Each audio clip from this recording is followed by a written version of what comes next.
4 tips to help increase your range of motion. These 4 tips are going to help improve flexibility and mobility. And by doing that, it's going to help you to move better, feel better, and eliminate those aches and pains. If you don't know who I am, I'm Brian, founder of the Applied Fitness Method. Our mission is to help motivate, educate, and empower you.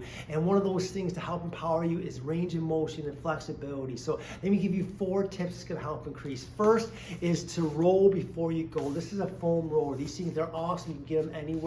These things are great. Any tight muscles or any muscles that have tension, you can certainly roll them out. By doing that before you're stretching, what that does is it loosens up the tissue around the muscle. We call that myofascia. All you need to know is that that loosens up the muscle, helps to increase circulation to the muscle. It helps to prepare it to be stretched more. By relaxing it, you'll ultimately be able to stretch it more. So always roll before you stretch, never after. Number 2 is to make sure that you get full range of motion. What I mean by that is when you're exercising or strength training, you want to make sure you're doing full movements. Like you're going down all the way for curls, you're going all the way down for squats. What happens when you do half movements, and sometimes you see people take heavier weights and they'll only do full half movements. What happens is that tightens your muscle, and that just propagates the tightness and actually makes it worse. It exacerbates the tightness. So you want full range exercises, whether that's curls or shoulders, any exercises you're doing, tummy crunches, make sure you're getting full range of motion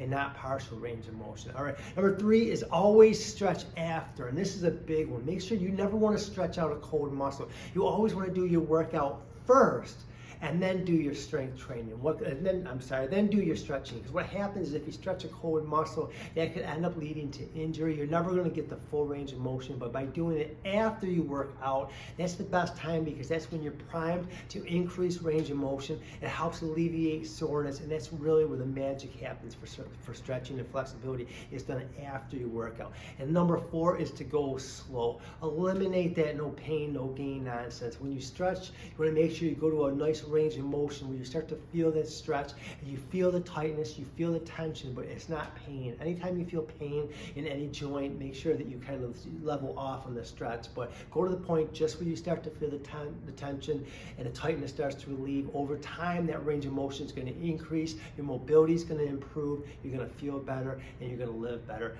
I guarantee it. I'm Brian with Applied Fitness.